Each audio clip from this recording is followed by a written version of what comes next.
몇 년 전 서울에서 대학을 다니고 있던 주인공 지연은 학업과 아르바이트로 바쁜 나날을 보내고 있었습니다. 그러던 어느 날 그녀는 학교 도서관에서 밤늦게까지 과제를 하다가 마지막 지하철을 놓치고 말았습니다. 막차를 놓친 경험이 많지 않았던 지연은 어떻게 집에 갈지 고민하다가 택시를 타기로 결심했습니다. 도서관을 나와 인적이 드문 거리를 걸어가던 그녀는 우연히도 도로 한쪽에 정차해 있는 택시를 발견했습니다. 운이 좋군 이라고 생각하며 택시로 다가간 지연은 뒷좌석에 타고 운전 기사에게 집 주소를 말했습니다. 택시는 조용히 출발했습니다. 어느 정도 시간이 지나자 지연은 뭔가 이상하다고 느끼기 시작했습니다. 택시는 익숙한 길로 가지 않고 점점 더 어두운 도로로 들어서고 있었습니다. 불안감이 엄습한 지연은 기사에게 길이 이상한데요. 이쪽이 더 빠른 길인가요? 라고 물었지만 기사는 짧게 네, 맞습니다라고 대답할 뿐이었습니다. 지연은 불안한 마음을 애써 가라앉히며 창문 밖을 보았습니다. 도로 양쪽으로는 잡초가 무성한 빈 터만이 이어지고 있었고 거리에는 가로등마저 없었습니다. 잘못한 것일까 하는 생각이 스쳤지만 그녀는 아까의 선택을 돌이킬 수가 없었습니다. 그때 지연의 휴대폰이 울렸습니다. 집에서 걱정이 된 부모님이었습니다. 안심하려고 전화를 받으려는 순간 기사가 갑자기 차를 세우고 뒷좌석으로 돌아보았습니다. 그의 얼굴은 무표정했지만 눈빛은 뭔가 섬뜩했습니다. 전화를 끄세요. 운전에 방해됩니다라는 말과 함께 순간 등골이 오싹해진 지연은 어떻게든 이 상황에서 벗어나야겠다고 결심했습니다. 그녀는 재빨리 차문을 열고 마침 근처에 있던 야산으로 뛰어들었습니다. 뒤돌아볼 겨를도 없이 그녀는 무작정 어둠 속을 헤치며 달렸습니다. 뒤에서 누군가의 발소리가 가까워지는 것을 느끼며 그녀는 죽을 힘을 다해 달렸습니다. 한참을 달린 끝에 그녀는 산 중턱의 작은 오두막을 발견했습니다. 지연은 문을 두드리며 누군가 있기를 간절히 바랐습니다. 문이 열리고 나타난 것은 나이 든 할머니였습니다. 지연은 제발 도와주세요. 제가 쫓기고 있어요 라고 울부짖었습니다. 할머니는 침착하게 지연을 안으로 들이고 문을 잠갔습니다. 작은 오두막 안에서 지연은 할머니가 끓여주는 따뜻한 차를 마시며 약간 안정을 찾았습니다. 할머니는 다정하게 그녀의 등을 쓰다듬으며 아가, 이제 괜찮을 거야. 여긴 아무도 오지 않아라고 말했습니다. 그러나 지연의 마음속 불안은 쉽게 가라앉지 않았습니다. 그녀의 머릿속에는 아까 택시 기사의 눈빛이 계속 맴돌고 있었습니다. 시간이 흘러 날이 밝고 지연은 산아래 마을 경찰서에 가서 그간의 일을 신고했습니다. 경찰은 그 도로에서 이상한 택시가 자주 목격된다는 정보를 알려주었고 그녀가 도망치는 동안 택시는 비밀리에 사라졌다는 것이었습니다. 다행히 지연은 무사히 집으로 돌아왔고 그 사건은 그녀의 인생에서 떨쳐낼 수 없는 끔찍한 기억으로 남았습니다. 하지만 그 후로도 가끔 밤길을 걷다 보면 어떤 사람들은 말합니다. 어두운 골목 어딘가에서 같은 눈빛을 한 택시 기사가 누군가를 기다리고 있다고요. 두 번째 이야기 어느 작은 마을에 정식으로 운영되지 않는 낡은 기차역이 하나 있었다. 마을 사람들은 그곳을 이친역이라 불렀다. 그 역은 1970년대에 폐쇄되었지만 그날 이후로도 간간히 밤늦게 기차가 멈추는 모습을 봤다는 이야기가 전해지고 있었다. 몇몇 주민들은 새벽녘에 기차 경적 소리를 들었다고도 했지만 대체로 그것은 오래된 도시에 걸친 불가사의한 전설로 여겨졌다. 하지만 민수라는 한 청년은 그 이야기에 호기심을 느끼고 직접 확인해보기로 했다. 대학에서 도시 전설을 연구하던 민수는 이 기회를 통해 직접적인 자료를 얻고 싶었다. 그는 주말을 맞이해 그의 친구 영훈과 함께 캠코더와 손전등을 챙겨 역을 탐험하기로 마음먹었다. 토요일 밤 민수와 영훈은 달빛에 희미하게 비치는 산길을 따라 숲속 깊이 자리 잡은 옛 역에 도착했다. 역은 잡초와 넝쿨로 뒤덮인 채로 세월의 흔적을 고스란히 안고 있었다. 두 친구는 카메라를 켠 채 신중히 플랫폼에 발을 디뎠다. 플랫폼은 오래된 벤치와 기울어진 표지판 그리고 녹슬어 가는 철제 구조물로 가득했다. 그곳에서는 무언지 알 수 없는 음산한 기운이 감돌았다. 민수와 영훈은 플랫폼을 둘러보면서 카메라로 모든 것을 기록했다. 바람에 휘날리는 나뭇잎 소리 외에는 아무 소리도 들리지 않았다. 그때였다. 멀리서 기차 경적 소리가 들려왔다. 민수와 영훈은 서로를 바라보며 소리의 방향을 조심스럽게 따라갔다. 잠시 후 플랫포머에서 조금 떨어진 곳에서 이상한 빛을 발견했다. 그것은 기차의 헤드라이트처럼 보였다. 그 빛은 점점 가까워지더니 마침내 그들 앞에 멈췄다. 그러나 그 기차는 평범한 기차와는 달랐다. 차가운 안개 속에서 떠오른 그것은 어딘가 이질적이고 오래된 외관을 지니고 있었다. 기차 문이 열리자 안에서 흐릿한 형체들이 보였다.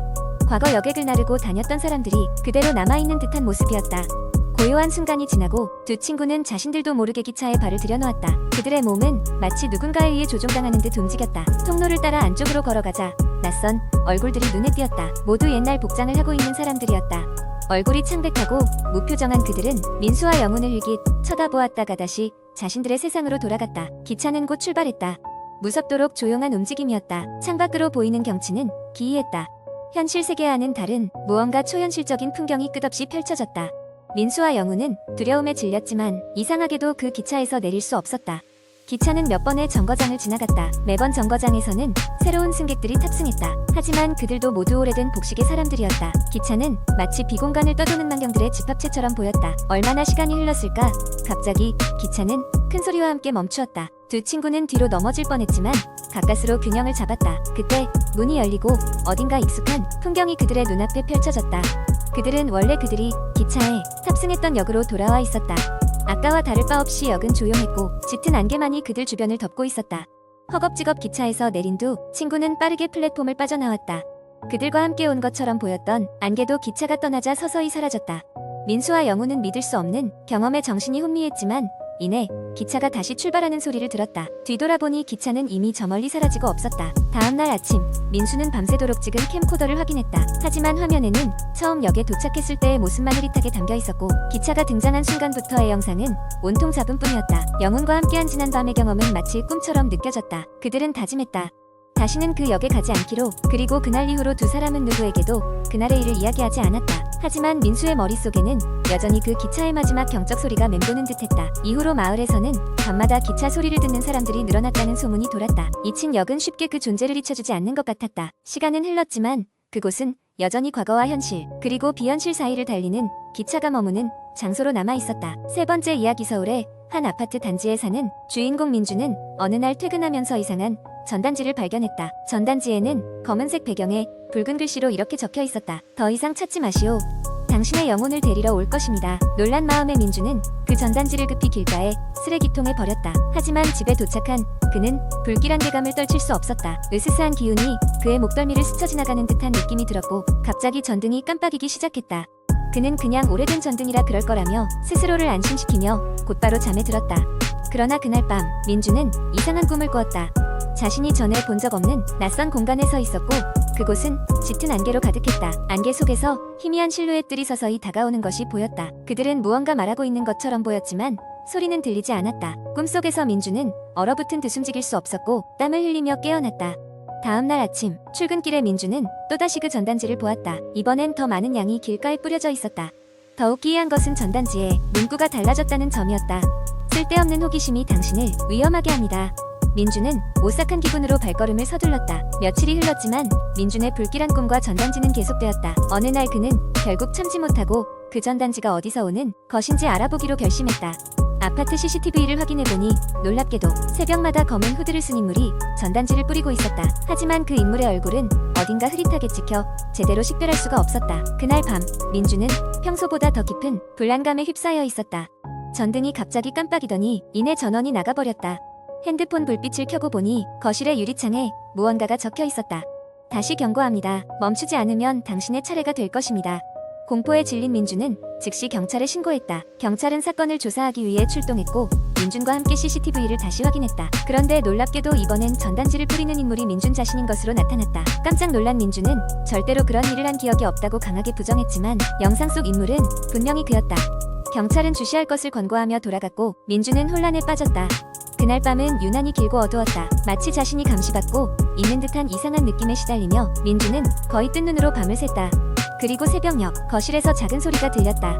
무서움에 떨며 거실로 가보니 그곳에는 그동안 꿈속에서 보았던 안개 속 실루엣들이 서 있었다. 그들은 민준을 바라보고 있었다. 그리고 그중 한 명이 그를 향해 다가오더니 말했다. 우리가 너의 호기심을 깨우러 왔다. 이제 너의 영혼은 우리 것이다. 그 순간 민준은 다시 깨어났다. 자신이 침대 위에 눕혀 있다는 사실에 안도감을 느꼈지만 방 한구석에는 낡은 전단지가 하나 놓여 있었다. 마지막 경고였다. 그날 이후 민주는 그 아파트를 떠났다. 또다시 전단지나 실루엣을 마주친 적은 없었지만 그는 여전히 어딘가에서 그들이 자신을 보고 있을지도 모른다는 불안감에 시달리며 살고 있다. 이 이야기는 인터넷을 통해 점차 퍼져나갔고 많은 사람들은 흥미로워하면서도 민준의 사연이 진짜인지 의문을 가졌다. 그러나 어느 날 민준과 관련된 새로운 전단지가 또 나타났다. 너희도 위험하다. 조심하라.